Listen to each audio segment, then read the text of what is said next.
Well, good morning. Time once again for Bobcat Central. Ashley Washburn joining me this morning, as we do every week. Let's look back, if we can, your thoughts on a win, which a win is a win in college football. Bobcats taking on McNeese State in the Gold Rush game. Absolutely. Well, I thought something great that Vegan said this week was you don't know where you're at until you're there. And I think that's kind of the idea that we got on Saturday. We finally kind of were able to see some of those positives and negatives, which are always going to take both of those away from a week one win. So if we talk about, let's say, offense first. There are positives and negatives. If we want to do the obvious positive, it was the running game.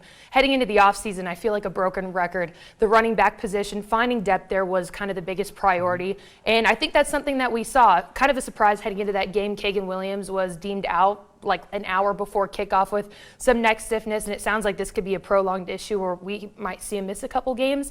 But Lane Sumner, put words into action. We've heard so much from him in the offseason, from Vegan specifically, of just how well he's doing. We really haven't seen anything since 2019. So just to see him go out there, rush for almost nearly 200 yards. He had over 200 yards of offense if you include some of those pass plays in there. But then Jared White, true freshman, came in. He had a couple jitters heading into that game, which to no surprise as a freshman goes in there, but he almost had a near 100-yard rushing game himself, and then Tommy Malott as well. So, you've got three guys there, and we can't talk about running except without also mentioning Sean Chambers. That's somebody that we've talked about of how are they going to utilize a two-quarterback system? Are we actually going to see that? And I think that's what we're going to see going forward is putting in some of those red zone situations because he's a big guy, 240 pounds, 6'4". He's going to get you into the end zone, and it keeps Tommy Malott safe. And that was something that we talked to Brent Vegan about in the presser, and he said, no, that's the plan going forward. So I think anytime you get into a red zone situation, if it's not a pass play, you're probably going to see Sean Chambers in there. Talking about the negative really quick, the ball protection.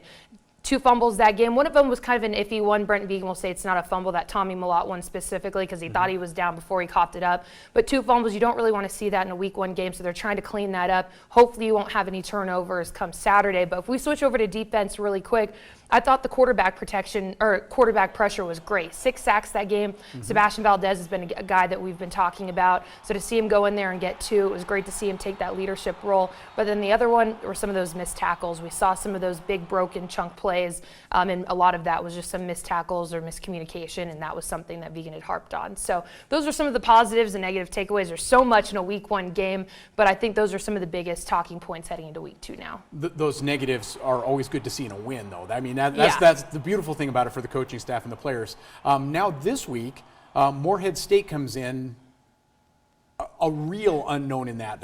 Have never played each other. Morehead State's never actually played any team currently in the Big Sky. What do we know about the Eagles? Well, I think there is a little bit of an unknown, but it's a completely different blueprint from what Montana State faced in McNeese State last week. You actually have game film to go off of. You've got a coaching staff with continuity, and for the most part, you have players also with continuity. So it's great to actually have game film to look at, because I think we saw that in Montana State's first quarter of there was a lot of uncertainty. There was a lot of trying to adjust on the fly because they really just didn't know what they were going to get thrown at them. A little bit different this time going around. They're going to play Morehead State, who actually did pretty well last year in the Pioneer League. They finished 7-4, 3rd in the conference, but I will throw in there that they played San Diego, which Montana State played last fall, and lost to San Diego, where Montana State beat them quite a bit, if we'll just leave it at that. So I think you've got some game film from last fall, but then you've got the game against Mercer. They also kind of lost pretty bad to Mercer, but Mercer's ranked in the FCS. There's a reason why they're ranked.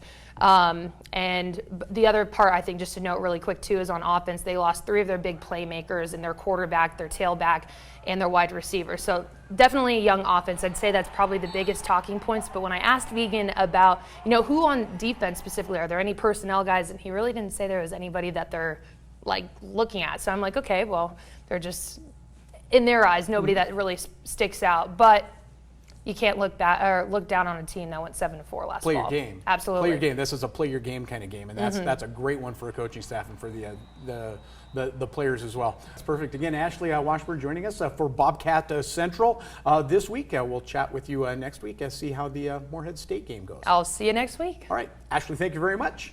You're watching Montana This Morning. We're back with more. Right.